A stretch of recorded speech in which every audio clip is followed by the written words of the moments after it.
are with MPA and Santi Aragon. Take two. Yeah, take two. I had to spit up my gum because my wife's very picky. No gum chewing. So we're going to talk about shit loading. The concept of shit loading, junk loading before a show. It is a last week or last day manipulation that some people do employ. I've employed it several times back in my earlier competing days.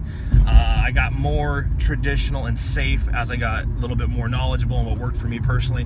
But shit loading works great.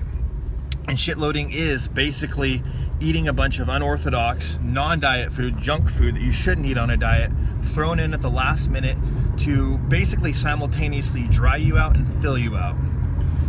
How do you make it work for yourself? Well, you need it sounds cool. That's the first thing. So people they envision it and they basically want to do it no matter if they have the body type to accommodate it or not. And you have to have the body type, aka metabolism, to accommodate shit loading. You got to be pretty much the person that doesn't have an innate or inborn propensity for gaining body fat.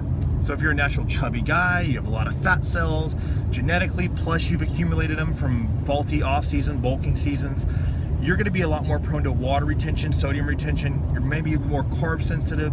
You're not the candidate for shit loading. The candidate for shit loading is a skinny little SOB like myself, who's small bone, my metabolism's fast, and plus when you're on anabolics and all that other good stuff, you just burn through calories and you fill out really readily. High sodium's not a problem. You're always vascular and paper thin. You're a candidate that could benefit from it. Now, you also got to take into consideration, and this is even for the guys that are accommodated for shit loading, even the guys that can do really well with it. However, sometimes your GI tract does not do well with it. So if you were to shit load, you have a risk of potentially looking like you have a watermelon in your stomach because you get so bloated from the fat bogged down your GI tract, from whatever artificial additives, because when you're shit loading, you're having a bunch of fillers and crazy things that are added in the food that are processed that you haven't had in months. So it can have a crazy reaction with your stomach, and you're farting, you're passing gas, obviously, and you're just uncomfortable, but you look great. You know, as long as you keep your stomach in check and you can keep the air out of your abdomen and keep everything flat, you're good. But sometimes that's very hard to do when you're tired and you're posing and you let things go. That could cost you. How do you employ it? Well, timing is everything with the method of shit loading, and you need to be aggressive with the water loading, and then you definitely want to cut it off early enough where you can give enough time gap between water cutoff and the reintroduction of junk. So once again, you're going to want to water load, and in my opinion, you're going to want to segregate that about 6 to 8 hours from your introduction of junk food. So you cut off water hypothetically at 12 noon. Let's say you shoved in 2 gallons by noon. You woke up at 6 a.m., 6 hours, you got in 2 gallons. You're in a flushing state. That day should be 0 carbs, flushing out your body more, ridding your cells of all sodium, clearing it from your skin. Maybe take your diuretic at 12 noon. You'll hyper-excrete, super compensate, and then about 6 to 8 hours later, so 8 p.m., you're going to be pretty damn dry at that point because you overshot the first 2 hours of water cutoff, and now you're just kind of lingering in urine after that. So now you almost have, like I like to say, the blank canvas. Your body is depleted. Now you can add back in the goods, and the goods would be sodium, glucose, fats, all that stuff, and a huge influx, and that influx would be from burger, fries, pizza, and like I said, people can start the night before at 8 p.m. and then just kind of pound food at 8, see how you feel at 10, pound another meal, and then another heavy calorie-laden meal right before bed so you sleep well, your stomach's full. You're going to digest that overnight so your stomach then, and you'll wake up flat, hopefully. Maybe you'll have a bowel movement, and then you continue shit loading the morning of. And you can't really mess with fluid too much unless you really start going flat. Then you trickle in fluid incrementally, and you basically have someone with a watchful eye make sure that the water is you're using just enough to kind of absorb the sodium and the glucose, and you fill out. And with shit loading, people are usually very, very scared to add water. And I understand. I used to be like that too until I got more knowledgeable that, hey, the reason I'm going flat, I don't need more shit food. I just need to add a little bit more water, then things just start happening. Because before I get flatter, I'd eat, but without fluid, nothing was happening. You know, body weight wasn't changing because there was no fluid in me. I was actually losing weight. So you do need to add back in incremental fluid. and things will happen pretty cool. But the thing is, not for everyone. If your stomach's bloated and you have a distended stomach, you get penalized for that, then that's not maybe the best method.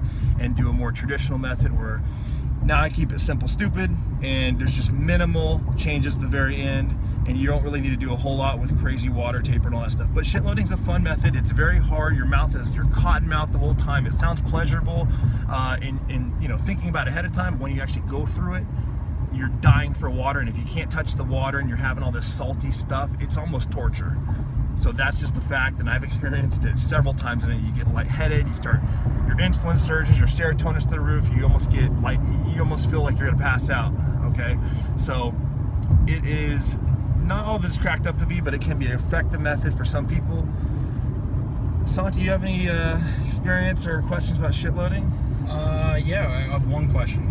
Let's say you are shit loading, and it's happened to me before where I'm shit loading, and then it starts pulling so much water out of my muscles that I start flattening out. Now, how do I introduce water back in if I need to continue to eat?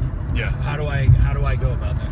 Yeah, so he experienced the common phenomenon where you're shit loading all this calorie food, but you're just kind of flattening out. That's normal. Happened to me too. As far as the fluid of what to do, I mean, I would have people literally, you could be so far gone and depleted that like you could just drink 8 to 16 ounces right out the gate, monitor you, maybe do some push-ups, pose a little bit, see what happens with your vascularity. And the main thing, guys, to look out for is when your muscles go numb. So whenever you flex and you just don't feel much, you got to feel contraction, you got to feel the mind-muscle connection. So then you know you have enough sodium in your system and enough water. Whenever you go numb, you're usually flat and you just can't engage with the muscle on stage. So you would do, to answer Santi's question, probably about 8 to 16 ounces of water whenever you're truly flat while shit loading, and then play it by ear, let the water absorb in your system, which is going to be super fast. Monitor it, pose, take pictures, and then add more water in increments of like 4 to 8 ounces. But yeah, so that's what you do. But it's a constant watching and monitoring, and it helps to have someone you truly trust with a watch fly, whether it's a coach, significant other, best friend, whatever. Yourself is always not the best gauge because you're kind of nuts the day of the show. You're discombobulated. Your mind's like going 1,000 directions, so you're not the best gauge for yourself. Trust someone to give you an honest answer. That's shit loading.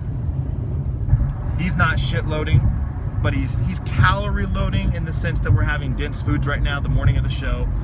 If you follow the other videos, which you will, you'll see what he's eating. One more thing to add to the shit loading, which bypassed my memory right now because it's 7 a.m., is, guys, you gotta be in appropriate condition. You gotta have the fat cells completely shrunk and depleted, and you gotta be shredded. I'm talking like 2 weeks out. You got to have striated glutes, lower back striations. I mean, you got to be there, because if you still have fat cells that aren't dissipated of fat, fat holds water. Fat makes you more sodium retention.